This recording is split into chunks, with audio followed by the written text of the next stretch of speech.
and Happy New Year, everyone. My name is Emily Boss, and I'm going to be your instructor for Art 387, Contemporary Visual Arts and Culture. Happy New Year. I hope everyone had an excellent time off, had some time to enjoy the holidays with some friends and family, and now here we are, ready to start again. Class starts tomorrow, which is Monday, January 4th, or today if you're watching this video at the beginning of class. I will be recording a agenda type video every single week of class. This week's will be longer because I'm going over the class in its entirety, but each week I try to keep them around 10 minutes or so. They're important to view. I give you extra information on assignments, maybe if something's slightly changed, or just, sometimes it's hard to write all the instructions that you want students to be aware of, kind of some of the minute details or some advice on how to handle certain situations. So it's very important that you watch these. And before I go into going over the syllabus, everything about the course, let me just give you a quick overview of who I am. Again, my name is Emily Boss. Here I am. Born in Southern California, born and raised. I graduated from Villa Park High School. I went to the Fashion Institute of Design and Merchandising, where I did a degree in interior design and worked in the design industry for several years. But at the time, FIDM was only offering an associate's degree. And I decided that wasn't quite enough for me. I went to Cal State Fullerton, and during my time in design, I'd fallen in love with art history, and that's what I decided to get my bachelor's degree in. And so I received a bachelor's from Cal State Fullerton in just that. In the meantime, met my husband, got married, and then a little while after that, we decided that I wanted to move on further, and I went ahead and got my master's degree. We moved to England, and I did my master's degree at the University of Nottingham, and I specialize in modern and contemporary art. And so this class is really right up my alley. Actually, the three visual arts courses for the ops program I've developed, and I've loved every second of it. Very passionate about it. And let me show you, let's see, here's another picture. Here's my husband, Johnny, and I, and our two dogs. We actually now live in Nashville, Tennessee. We moved here about a year and a half ago for some job opportunities for my husband, and just a different kind of a change of pace in our life. Speaking of the dogs, you may, through these announcements each week, they may make an appearance. You might hear them. They love to be, of course, right by me whenever I seem to be recording, and will sometimes start to wrestle. So just ignore if you hear some little grunts and growls in the background. But yeah, so we love Nashville. We're very happy here. Do keep in mind that since we are in Nashville, we are in Central Time. So, and I'll mention this again, but when you're calling, emailing me, I'm 2 hours ahead of you. So just remember that if it's 9 o'clock at night your time, it's 11 o'clock our time. So I may not be getting back to you right away. But yeah, Nashville's a great place. It's very different than Southern California, but we are very much in love with the area. No kids yet. That's hopefully in the future soon. And that's just a little bit about me. I always like to give just this quick backstory so you have a face to match with the name and with the voice. Give us a little sense of, camaraderie, community here, that we can get to know each other a bit, even though we're in an online class. Okay, so this is Blackboard. If you've never taken a ops class before, make sure that you take some time to go over this, go through this, go to the student resources, and just kind of, play around in here, see what's what. But it's pretty user-friendly, pretty easy to pick up. All of this on the left-hand side is important. This is your menu. This is where your syllabus and your learning activities, your grade book, all that good stuff is going to be. And mine looks a little bit different because I'm an instructor. So when you see my learning activities, I'll be able to scroll through all of them at once, where you have to click on each item in the menu. So there's a few differences, but pretty much we're working with the same information here. Okay, let's go ahead and take a look at the syllabus. So I'll try to go over this quickly since you all can read at this point, right? So we don't need to walk through everything. Again, this is our 2016, our first class of the year. We're Contemporary Visual Arts and Culture, and this is a study of the causes and effects of the proliferation of new media in 21st century Western society. So proliferation is a big word for saying how much it's gotten out there, how new media is everywhere, it's integrated into every part of our society. This class explores postmodern theory, another big word, don't worry, I make it very accessible, and a tactile or hands-on approach to the elements that make up the visual world by exploring advertising, television, film, digital image making, arts and crafts, social media, and both public and private spaces. This course considers the roles of consumers, which we are, creators, which we can be as well, and critics, which we all definitely are in this class especially, of visual culture while engaging with a Christian worldview of these cultural practices. So we're going to look at a lot of different stuff throughout this class. It's not just paintings and drawings and sculptures. I try to integrate as much as I can in here. And it's not an easy class, I will say that up front, but don't freak out and be afraid. I'm here with you. I'm your biggest advocate. I'm your biggest helper. Use me as a tool in this class. And remember that just because something is hard doesn't mean that we shouldn't engage with it. And I promise you at the end of this class, you will have a new understanding of this kind of whole weird big world that is art and visual culture. Okay, it talks about some of the online stuff. Courses end on they begin on a Monday, end on a Sunday for our classes, so make sure that you are keeping that in mind. Okay, let's move on to instructor contact information. This is my personal number. Please use it with discretion.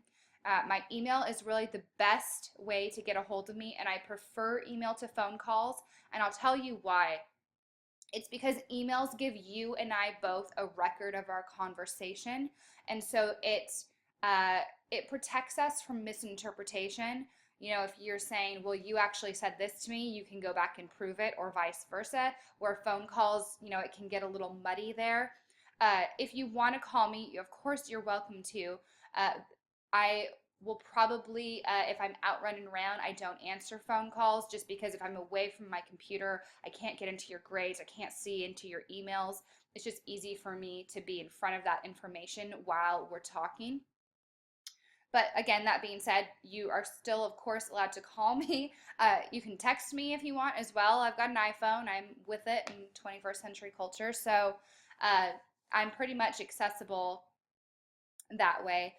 And again, keep in mind that I'm 2 hours ahead, so that if you're sending me an email in the evening, I may not be getting back to you till the next morning. And of course, the same goes with phone calls as well. We do try to get back to you within 24 hours. That is always my goal, is that I sit down and answer emails a couple times each day, usually once in the morning and then once in the early evening. And then, you know, usually past around 8, 9 o'clock, unless it's, you know, that last week of class that I'm, you know, kind of more present. But, you know, that's kind of family time for me. So if you're emailing me late at night, don't expect an email back until the following morning. Okay, so required text and resources. So you can click here to order your books from Amazon, or they should be available for you in the campus bookstore. Hopefully by this time, since class starts tomorrow, you already have your books because we're going to need them right out of the gate. But you have a couple books. Art books are expensive. There's just no way around it. I've actually picked, believe it or not, the cheapest books I can. So we have a book called Looking at Art, and I actually use this book for the Art 204, the Art Appreciation course as well, because it's a really good introduction to a lot of terminology. Because we have no prereqs for this course, I can't expect that you know anything about art and visual culture, and yet we're an upper division class. So I've given you this text, which is a very easy read, to give us some of that background information. And this class is kind of our meat and potatoes. So this is kind of the salad entree to get us ready for dinner. And then this is dinner right here. So this book, Visual Culture, there's only one edition of it. It just came out in 2011, so it's relatively new still. And so if you can find a used copy of it, go for it. If you can find a used copy of the Adams book, I think there's only one edition of this one as well. So this one runs around $60, unless I've seen it online used for, you know, in the $20s to $30 range. This book, brand new, is only around 25 bucks. And then you have Art in the Bible by Francis Schaeffer, which is 2 essays. This book, you can find at used bookstores for very cheap. but I think brand new still it's only around $8. And then we have an article that we're going to be reading, an interview with a man named Michel Foucault from the 1960s. And guess what? You don't have to buy anything. This is just a web link. So these are the books you need to have for class. The Francis Schaeffer text, I'll tell you, you don't really need this till weeks 7 and 8. This is what you're going to be writing your capstone project about. So if you haven't got this one yet, don't panic. But these two you definitely need to have right away. Okay, let's you go through all of that good stuff. And then I'm just going to tell you quickly, there's assignment overviews here. These are just very limited instructions, kind of what these will be. You're going to be doing journal entries and discussion boards. These are kind of the places where you get to spout your opinions. I don't, grade too harshly on grammar and formatting and tone, all that stuff. It's more just, these are times for you to look through the material, share what you're thinking, what you're feeling about it. And I do that because we have a lot of assignments that are the opposite, where it's based on research and based on the theories that we're going over, and they're formal written assignments. So I try to balance those out. We also have some create projects that are hands-on visual projects, and these tend to be really fun. These are encouraging students to explore your own artistic abilities as well as evaluate your skills at looking at the world. I don't expect you to be professional artists by any means, so don't panic and think, oh gosh, I can't draw to save my life. That's okay.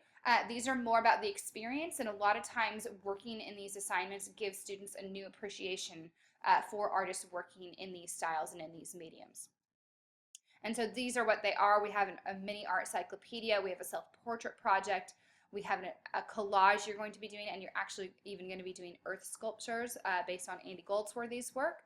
Really cool artist out of the UK, who I've seen a lot of his stuff in person, and it's just very beautiful. And here's your write assignment. We have some critical essays. So there's 3 different essays that you're going to be writing throughout the course. We have a theory application paper, and this is going to help you be able to analyze a work of art effectively. We have a film review that is based on, there's 3 different film choices, and this is about storytelling, it's about authorship, it's about visual culture, all that good stuff. So we're going to be watching either The Passion of the Christ, Food, Inc., or Up. It's your choice. We'll get more into that in that week. And then your capstone project is going to be based on an essay by Francis Schaeffer in his text, Art in the Bible. It's called Some Perspectives on Art. And it's going to be his opinion on how Christians can interact with both the secular and Christian world in an effective way. And I think you'll really enjoy Schaeffer. Most students do. And then we have a quick weekly quiz each week that's just making sure that you've been doing your reading, that you're understanding the lecture material, all of that good stuff. Okay, there's a point distribution. All of our classes are out of 1,000 points, so make sure that you look at the way that breaks down. We do a plus-minus grading system. I will tell you that if you have been really present in class and say you're at a 92.5%, instead of giving you that A- and you've done all your assignments, nothing's missing, you've been interacting in discussion boards, then I most likely will bump you up that 0.5% or so, to the A. So, but I won't be doing that if you've been missing a lot of assignments, if you haven't been interacting, responding to emails, all that stuff. So just, participation isn't part of your grade, but it could in the end benefit you. And of course, we've got our course schedule here. This is liable to change, but most likely it will not change too much. All assignments are due on Sundays at midnight. So you'll always see that when everything is due. So if our class starts on a Monday, then the following Sunday at midnight is when your work is due. So 11:59 p.m., not Saturday at midnight, Sunday night at the end of the day. Before we get to Monday morning. I know it seems silly that I'm explaining that, but students have gotten confused about that over the years. So unless it's noted on this side differently, then you can see day 7, day 7, day 7 is when everything is due until we get down to weeks 7 and 8. I'm sorry, really just week 8. You'll notice that your capstone project is due earlier. I have day 4 here, but usually I bump it to day 5, which is Friday. so that you have, because really week 7 and 8 is when you're doing this project. You don't have a whole lot due during week 7. And then you have your final reflection and review that are also due on Friday. So all your work basically, let's just say it's due Friday. I'll go ahead and change that during week 8. And that is because our ops classes begin on a Monday and on a Sunday. And then that next day, that Monday after week 8, so we end Sunday night, Monday the next day at 4 p.m., your final grades are due for the entire class from the instructor. So if I let you turn everything in Sunday at midnight, that means I have less than 24 hours to grade all of your capstone projects. And that's just not enough time for me to get that done. So it gives me a few days to actually get to read your papers, grade them effectively and efficiently. So just be prepared and be keeping that in mind from the very beginning. That last 2 weeks, week 7, really make sure you're not wasting that week, that you're working on that project ahead of time. Okay, there's a whole section on expectations and professionalism. Don't plagiarize. I'm really good at catching plagiarism. All your big assignments are ran through SafeAssign, so it'll check for plagiarism. Just don't do it. It's not worth it. It talks about APA format. You can do APA or MLA format. I've meant to change that. MLA format is really what we use more in the humanities.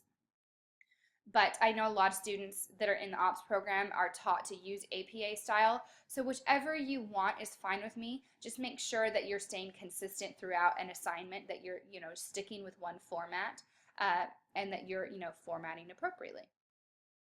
So it talks about regular, effective contact, about timely feedback for assessments. I usually get, several days for small assignments and then a week for major assignments. I have a grading schedule for myself that I sit down. I usually sit down on either Mondays or Tuesdays and do the majority of my grading, but I always promise that by Friday all of your assignments will be in and graded, so make sure that you're checking into Blackboard often and looking for that. And that being said, late assignments. So this I have a strong opinion on. So your typical penalty is a deduction of 10% of the total value for each day the assignment is late. And the reason I do this is because I have time in my schedule that I've set aside to grade your work. If you're then turning work in late, I have to find more time in my schedule to sit down and grade that late work, and I have to change around things that are going on, and it's just a little inconsiderate, I think. And plus, for you, turning in late work causes stress. It just does. When you're not staying on top of your workload, when you're not managing your time well, it causes stress. And I can tell that for students, when they're not turning work in on time. Students who don't turn work in on time don't do as well in the class. It's just, I've just seen it happen over the last 4 or 5 years of teaching. And I basically, just want to see you do well. Now, that being said, I'm not a mean ogre who will just never let you turn in anything late. I understand that life happens. You guys have full-time jobs. A lot of you have kids. Life gets crazy. Cars break down. Kids get sick. I get it. Just communicate with me. I am 99.9% likely to grant you an extension if you let me know that something is going on. Don't wait until after an assignment is already late to say, oh gosh, this happened to me at work and I couldn't get my work in on time. That isn't okay with me. But if you tell me right then, if you just take, hey, this is what I've got going on today, I'm not going to be able to get my work in on time tonight or a few days before, and then most likely I'll say, okay, when do you think you can get it in? Let's set a new date. And boom, we'll eliminate that stress. I don't want you guys to have a stressful time in my class. But again, the more you do that, the more you're going to get behind on the next week's work. So it's just, use extensions when you need them. Again, always ask, get them approved by me first, and then we won't have to worry about late deductions. But other than that, I'm pretty strict and effective on this because it actually does benefit you. Okay, enough on that. Netiquette is going to talk about all that good stuff. Academic honesty. Again, don't plagiarize. I'll catch you. And then if there's any students with disabilities, with a documented disability with the university, make sure that you make appropriate accommodations with the coordinator of disability service, and there's the email. And that's completely anonymous, with that. You don't have to tell me everything. You can have them contact me if you want. For example, I've had a student before who was colorblind in a class, and that affected, some of the quiz questions. He was in the art appreciation class, and we were talking about color theory, all that kind of stuff. So I had to make allowances, and that's, of course, perfectly appropriate and fine. So just, I won't let anyone know if there's anything going on, but if you have anything you need to discuss with me, I'm more than open for that. And that is our syllabus. Whew, okay, it took a little longer than I thought. Let's go ahead and jump into the learning activities. They look like this, so you'll have each week laid out here for you. There's a link to the discussion boards at the bottom. There's this video at the top that I expect you to watch. It's about writing styles, because there are some things in the art world that are a little bit different than how you would write elsewhere, such as how you use titles, how you cite an artwork, how you write the caption, how you use artist names, all that good stuff. So make sure that you watch this. If you are continuously making mistakes in your work that I've referenced in this little presentation, that I'm going to keep saying, go back, watch the writing styles presentation. And if you keep doing it over and over again, I'll start docking points for it, okay? There's a MLA and APA style guide here for you, so those should be helpful. And here we go. Week 1, what is art? What is visual culture? So what I have here for you is each week I try to break down some of the reading, not necessarily for the looking at art, because it's pretty self-explanatory, but the visual culture text is a little more complex. So I try to give you a little outline of what to look for. So you're going to be reading in the Looking at Art Chapter 1, which is the appeal of art, and Chapter 2, the aims of art. And you're thinking, oh my gosh, there's 50 pages just in that book alone that I have to read. Lots of pictures, large text. It's not going to take you very long. In the visual culture, I want you to read the intro, pages 1 to 8, and then chapters 1, which is just about this whole idea of what is visual culture. So here's what I want you to look for. So make sure that you read through all of this. It's going to give you some little links and maybe some extra stuff in there for you to help you with that material. I try to engage, multi-learning mode. So if you're a visual learner, there's something in there for you. Oral, we got announcements, all that good stuff if you're kinesthetic, hands-on. So then I've included a short lecture for you on Erwin Panofsky, who you're going to be reading about in your visual culture book. And this is something you're actually going to be writing a paper using this material as well. So make sure that you take a look. I break it down, make it a lot more accessible for you. This week you have your first reflect. It's a journal. This is called What is Art to You? So this is the prompt. Simply, what is art to you? What is your experience with it thus far? Do you love it? Do you hate it? What do you feel? Are you afraid of it? Do you not like contemporary art? I've had some interesting opinions on that throughout this course, and so don't be afraid to share them here. You're not graded on your opinions. You're allowed to share them, especially in these reflections. So this is what I encourage you to do with the journals. If we go ahead and click on the assignment, you want to hit Create Journal Entry, and you can go ahead and give your work a title, and you can type up your work in a word processing program such as Microsoft Word. Your journals need to be the equivalent of 1-page double-spaced 12-point font, but I don't want you to submit attachments. Do not use this attach file here for these journals. Just go ahead and copy and paste your work right here into the text editor and hit Post Entry. That way I'm not having to constantly download everything for the journals. It's just much easier for you to be able to just see your assignment pop up right there, and for me to not have to always be downloading them. So this is what I please prefer for the journal entries. And discussion boards as well. We never want to have to submit attachments, because then your peers have to download them and open them to read them instead of just reading them right out of the right off the screen. So that is how we do our journals. Let's go ahead and go back to the learning activities. Here we go. And this is your first create assignment. So this assignment is not due until the end of week 2. So this goes over weeks 1 and weeks 2. However, I recommend that you do this half week 1 and this half week 2. It goes along with your reading. And what you're going to do is create your own, I call it a mini art cyclopedia, so like a mini encyclopedia.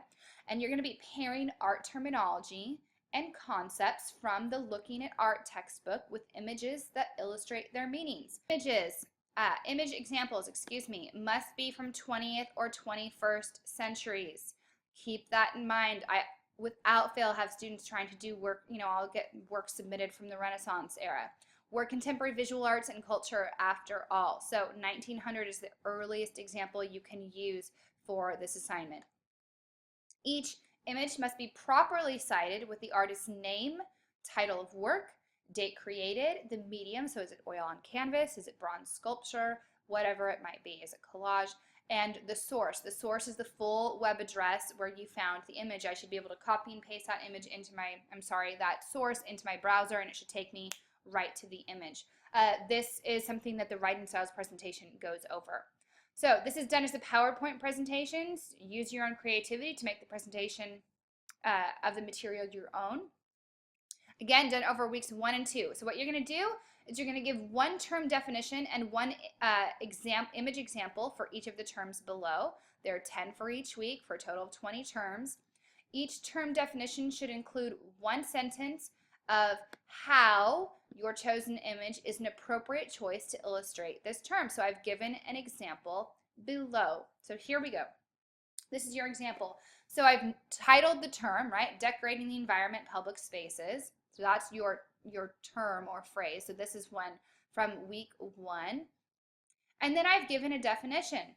Public spaces are decorated with architectural projects, outdoor sculptures, signs and billboards, painted exterior walls, and other expressions of urban design. These spaces convey a certain image of the city. See, I've defined the term generally here. And guess what? I pulled that straight out of the textbook. You are more than welcome to use the textbook for that part, to define the term. I'm not expecting you to make up your own definitions because you shouldn't know these terms because you're just learning them, right? So pull those definitions right out of the book. That's what I recommend. Now this part is what I've done, and I've used an example of Disney Hall in downtown LA. So I wrote Disney Hall, for example, tells the viewer that Los Angeles is on the cutting edge of architectural design, promoting an environment of creativity and progress. So I've stated why Disney Hall is a good example of this term. So that's what you got to do. Here's your citation. So I've given the name of the architect in this example. I've titled it, the title of the building is Walt Disney Concert Hall. This is in Los Angeles, California. It was built between 1999 and 2003, and it's a stainless steel construction. And then I've included the web source where I found this image. So again, remember this is due at the end of week 2, but while you're doing your reading, go ahead and work on this as you're going. If you run into a term and you're like, gosh, I'm really not sure what an image that heals is, can you give me some advice? And I'll generally, be able to point you in the right direction. So again, use me as a resource. Don't get to the end of this assignment, which I've had students do and it drives me up the wall.